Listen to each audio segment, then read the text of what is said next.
Salamатсыздарбы, урматтуу телекөрүүчүлөр. Бүгүн биз Илим жана турмуш телеберүүбүздүн кезектеги санын сиздерге тартуулайбыз. Бүгүн биз Ордолуу Ош шаарындабыз.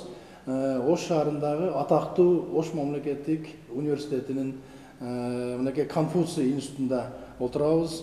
Мен үчүн илимпоз катары жана илим жана билим саясатында иштеп жүргөн киши катары абдан чоң сыймык бүгүн. Biz ошо Ош мамлекеттик университети өзүнүн билим боюнча, илим боюнча жетишкендиктери менен абдан даңктуу, даңазалуу университеттердин бири. Ушул университетте абдан көптөгөн илимдин докторлору, илимдин кандидаттары бар. Атактуу окумуштуу Капар Зулпукаров агай менен маектешүүнү чечтик. Капар Зулпукарович, илимге өзүңүз кантип келип калдыңыз? Ушундан баштасак. Рахмат. Мен 1962 жылы Ош пединститутуна кирген элем. Орус филологиясы факультетине. Атам согуштун катышуучусу болуп, анча-мынча сөздөрдү үйрөтүп койгон. Мен алыскы Каракулжанын төрүнөн келип алып, айылдан келип алып, бир топ кыйынчылык болгон.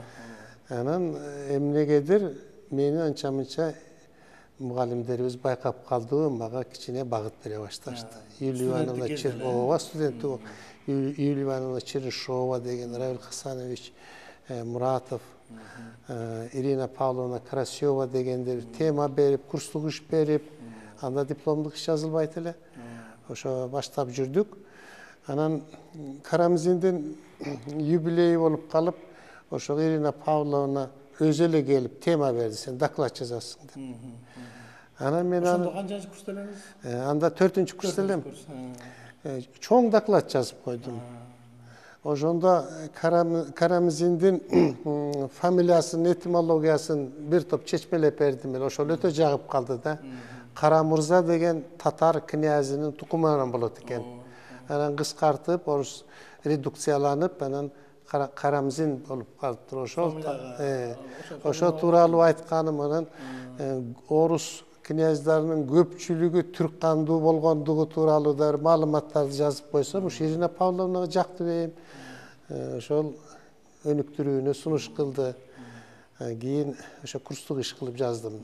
Биринчиден доклад болду, илимий конференцияга студенттик, экинчи кийин курстук иш жаздым ошол тема боюнча. Анан жакшы баалап берди ал эжебиз. Ошол студент убакта башталган эле. Андан кийин аспирантура болгондо Кийин мен аспирантурага же докторантурага кирүүгө шартым болбоду. Өзүнчө эле, өз алдынча, өз демилгелүү изденүүчү катарында тема алдым дагы. Абдан кызык экен, баягы соискатель деп коебуз. Ооба, соискатель катарында тема алдым дагы. Ошонун үстүндө көп жыл иштеп жүрдүм. Темам орустардын жөндөмөлөрүнө арналган болчу. Бул эми татаал кубулуш, татаал категория. Фундаменталдык илимде бул. Ооба. Анан ошонун негизинде бир топ табылгаларга ээ болдум. Муну печатта дагы айтышты. Орус жөндөмөлөрүнүн интегралдык типологиялык моделин түзүүгө аракет, натыйжа берди да. Орус окумуштуулары муну колго алып, Виталий Иванович Кодухов деген болор эле, Санкт-Петербургтан. Өзүмүн кандидаттык диссертация боюнча жетекчим Геннадий Степанович Зинков. Ал киши кайда иштейт? Кыргыз улуттук университетинде кафедра башчысы болуп иштейт эле, илимдин доктору, профессор болду, кийинирээк болду. Анан Лев Абрумович Шейман, атактуу окумуштуу, ушул кишилердин колдоосу менен, ушул кишилердин жолдоосу менен бир топ натыйжаларга ээ болдум. Эми Капар Зулпукарович, бүгүнкү дүйнөлүк лингвистиканын контекстинде биздин кыргыз лингвистикасы кандай орунду ээлейт? Биздин өзүбүздүн жаңылыктар барбы? Ушул боюнча айтып берсеңиз. Рахмат, Канек Усманович. Биздин кыргыз лингвистикасы акыркы бир 10-15 жылда чоң секирик жасады десек болот да. Жакшы экен. Азыр бүт дүйнөдөгү табылгаларды, дүйнөдөгү тенденцияларды, дүйнөдөгү концепцияларды өздөштүрүү, аны кайрадан иштеп чыгуу, анан кыргыз тилинин бирдиктерин, фактыларын дүйнөлүк lingvistikanын табылгалары менен ошолордун өңүтүндө изилдөө бир топ жемиштүү болуп калды. Азыр эми кошуна республикалар менен каттоо жок, көбүн билбейбиз. Аларда кандай изилдөөлөр. Бирок эми интернет бар экен, башка бар экен.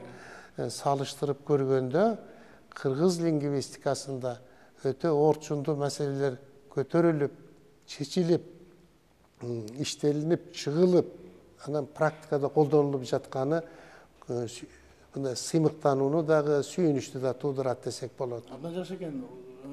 Жалпы эле биздин Кыргызстанда ошо филологдор, лингвисттерди өзүнчө бир башын бириктирген кандайдыр бир координациялык иштер барбы? Мисалы Бишкек менен, Ош менен, Жалал Абад менен дегендей. Азыр мындай координациялоо иши идея турунда бар. Идея түрүндө гана. Муну иш жүзүнө ашыруу жүргүзүлө элек. Бул келечектин иши болуш керек.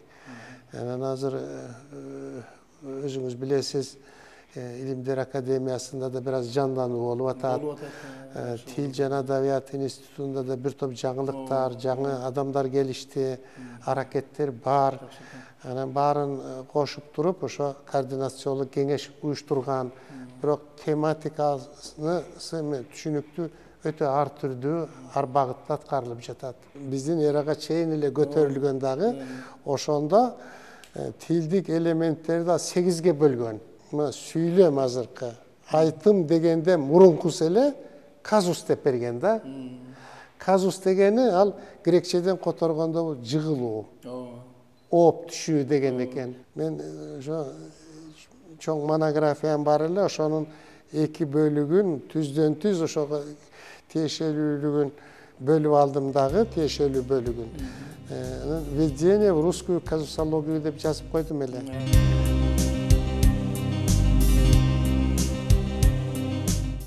Эми азыр бүгүнкү күндө айта аламызбы агайымна, профессор Зулпухаровдун өзүнүн илимий мектеби бар.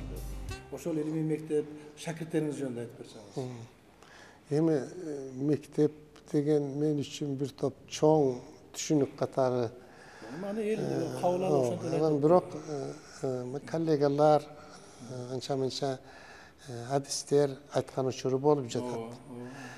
Биздин азыр ушул Ош мамлекеттик университетинин, Ош технологиялык университетинин, Жалал Абад мамлекеттик университетинин, Кызыл Кыядагы Баткен университетинин, Кызыл Кыядагы институтунун айрым кызматкерлери биригип алып жалпы бир теманын үстүндө иштеп жатабыз. Елена Николаевна Мурадымова деген менин аспирантым термины родства в лингво-культурологическом аспекте деп 4 жыл илгери кандидаттык диссертациясын коргоду да. Мында славян элдериндеги тууганчылык терминдерди, анан түрк элдериндеги тууганчылык терминдерди салыштырып, көп кызык нерселерди тапты дагы, ойго келбеген мисалдарды айтты. Орустардагы Анна деген ат латынчадан. Байыркы латында Анна деп бизге которгондо кемпир, карган аял деген экен. Анан бизде ана деп, казактарда ана да, татарларда ана, өзбектерде биз эне деп коебуз. Ушулардын бир уңудан келгендигин айтты. Латындарда атта деп, орустарда отец, отче дегени бар. Атёк деп коюшат говорларында. Анан биздеги аталар өзбекче ата болот. Ушунун түбү бир экендигин да далилдеди. Ушундай тууганчылык фактылар менен салыштырып, алардын тыбыштык жана маанилик жактан дал келүүлөрүн салыштырып, бир жакшы табылгаларга ээ болду да. Бул элдердин түбү бир экендиги тууралуу маалымат айтылды. Жакшы экен агай. Мен белгилүү дагы бир лингвистибиз Амангелди Бекболаев менен мындай бир маек курган болчубуз бир жыл мурун. Ал кишинин ошол айткандарын азыр сиз дагы мындай улантып атасыз да, бул абдан кызыктуу илим экен. Эми жаштар тартылып атабы агай? Ооба, жаштар көп. Азыр биздин факультет курстук иштер, дипломдук иштер. Биздин факультетте 360 стационарда 360 студент окуйт. Жогорку курстагылар şu bizim bağıtlarda kursluk işlerdi alıp, diplomluk işlerdi alıp iştegenler duruz. Emin negizgi metodologiyalыk görsötme berебиz, kengeş berебиz. Anan ayrım kitep terbiye tanıştırıp atabız, internetke bağıt berip atabız. Anan özleri misal taap, faktı taap, alarda iretteşip, alarda sıfattaşıp, düşündürüşüp bir top jıyıntıklarga gelip kursançılıkta alıp kızıktırуу бар.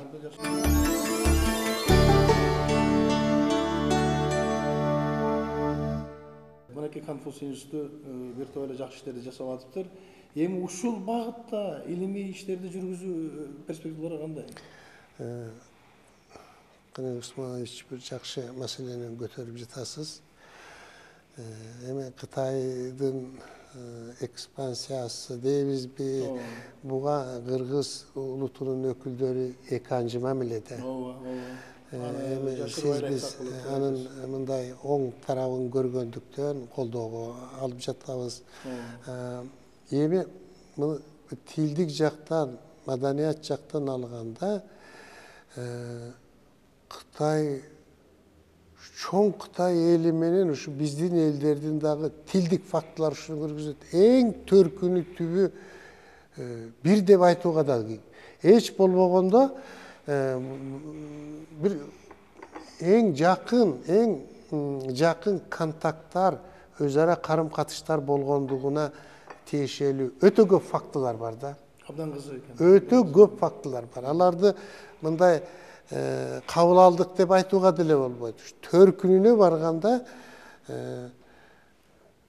kebir misaldar var. Masalan mampar, lagman, mantı degenderdi bularda emi giyin kabul algan oşol kulinardık Kıtay sanatın biz kabul alуу menen sözlörde kabul alganbızdı.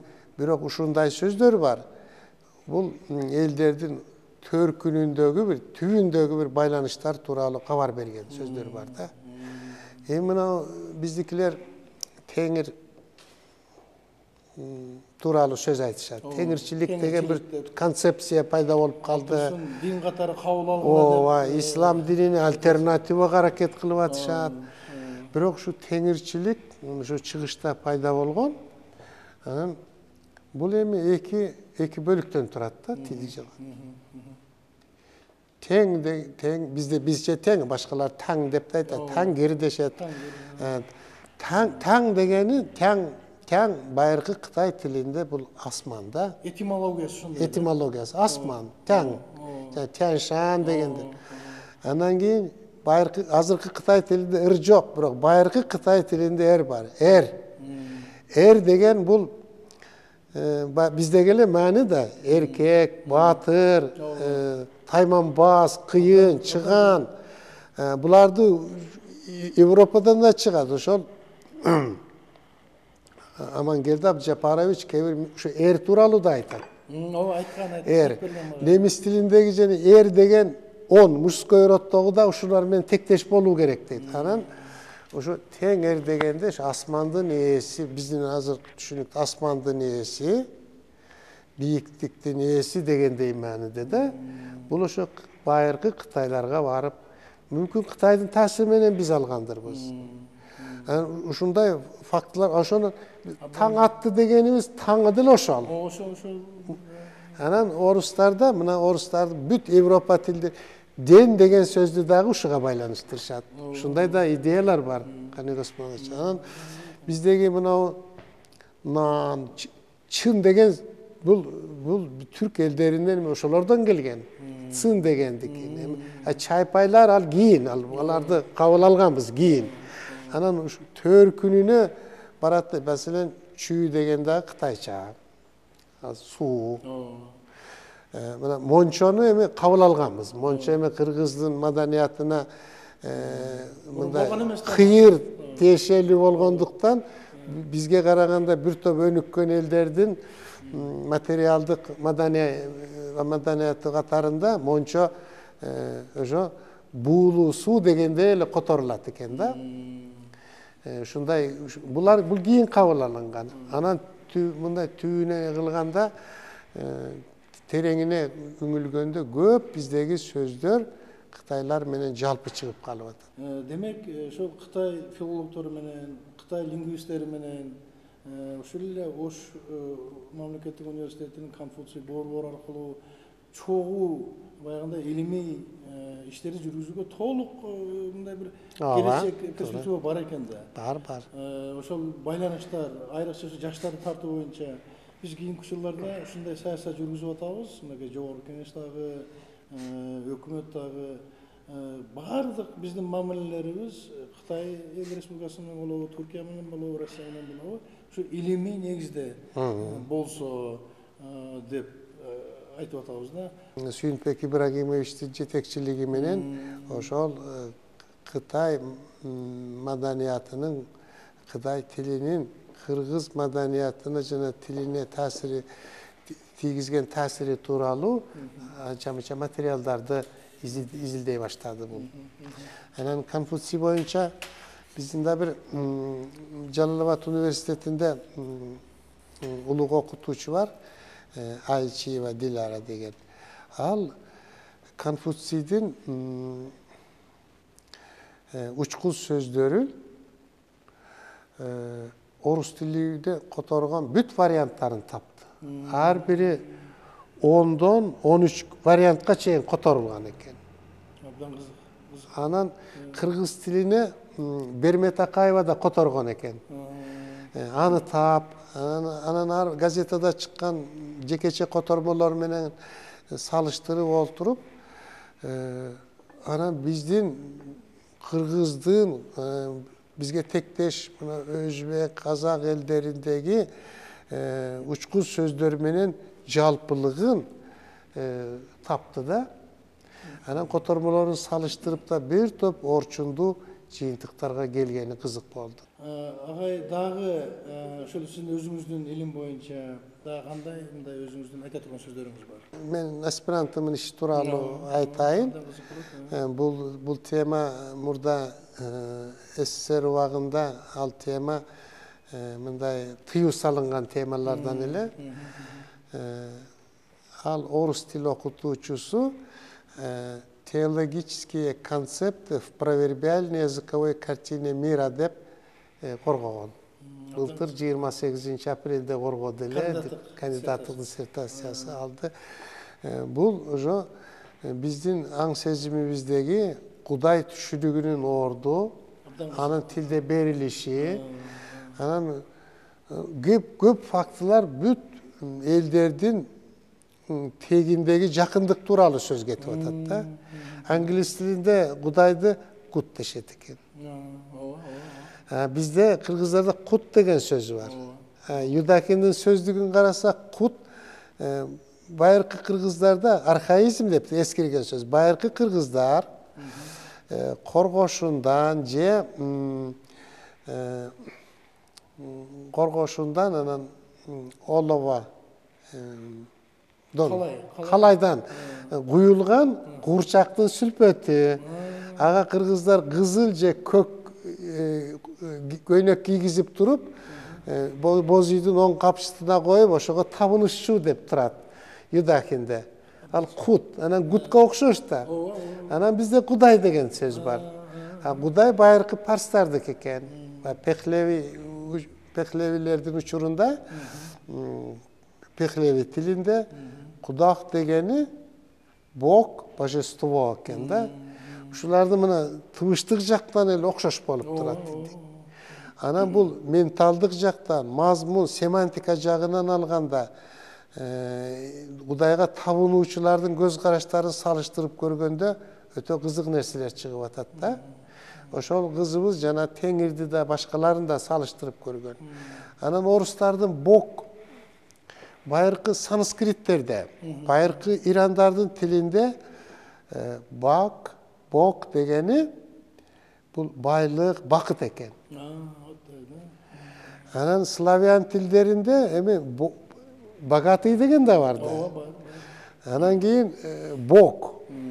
Байыркы славяндарда кудайлар көп кудайга табынып жүргөн убакта башка эле сөздөр менен туюнчу экен. Бог түшүнүгү кийинирээк пайда болуптур. бир тиктүү эжине божой деген. ооба мындай бар го, жаман кызга жакшы кыз багы менен тең элет. Бак, бул жерде да бакыт болуп атпайбы? Бакыт. Бакыт деген да сөз бар. Анан буну жана бек деген сөздөр менен да байланыштырууга болот да. Жана бай, Кытайлардыкына барганда вей дегенде ошо бай деген, бакыт деген маани да бар экен. Вей деген. Биздин би дагы ошо Кытайлардыкына окшош экен да. Сановник, чиновник деген маанини берет экен. Ошо чиновник сөзү да чин ошол Кытайлардан. Орустардын чини ошо Кытай тилинен кирген, буга өтө далилдер кеңири да. Анан ошоларды түбү бирби деген божомол дагы ошол менин аспирантым бир топ далилдеди да.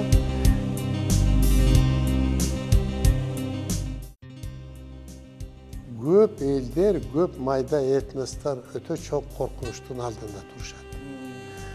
Ал эмес орус эли дагы, орустун көрүнүктүү эле мына маданият таануучулары, тилчилери, тарыхчылары кабатыр болууда. Чыгыштан өтө чоң элдин өкүлдөрү каптап бирип атат, булар кабатырланып атат. Ал ушундай эл кабатыр болуп атканда биз коркушубуз керек. Ошо мааниде дагы жанагы мына Конфуций институтунун ачылышына, иштеп жатышына көп биздин интеллигенттер эканчы болгонунун себептери да бири ушул болуу керек. Анан эми тилди сактап калуу, ал америкалыктар ар кандай гипотезаларды айта беришет. 50 жылда эл жаңы деген сөз бар. Бирок 50 жылда биздин тилибиз өчүп кетпейт. 100 жылда дагы мына биздин эл күчтүү эл. Аз болгонубуз менен касиетибиз бар да биздин. Ооба, аз болгонубуз менен намыстуубуз. Патриотпуз. Мекенчилбиз. Тилибизди сактайбыз да. Тилибизди сактоого аракет кылабыз. Биз сактабасак тилибизди, биз коргобосок, биз өнүктүрбөсөк, биз колдонбосок, ким колдонот? Колдонушубуз керек. Канчалык колдонсок, тил өнүгө берет, тил сакталып калат. Рахмат агай, абдан шыктандырып койдуңуз теле көрүүчүлөрдү дагы, айрыкча жаштарды. Менимче кыргыз тилинин өнүгүшү, кыргыз тилинин жалпы өзүнүн сапаттуу өнүгүшү менимче бул жалпы мамлекеттик идеология, мамлекеттик багыт болуш керек. Рахмат сизге. Рахмат. Ишиңиз ийгиликтүү болсун.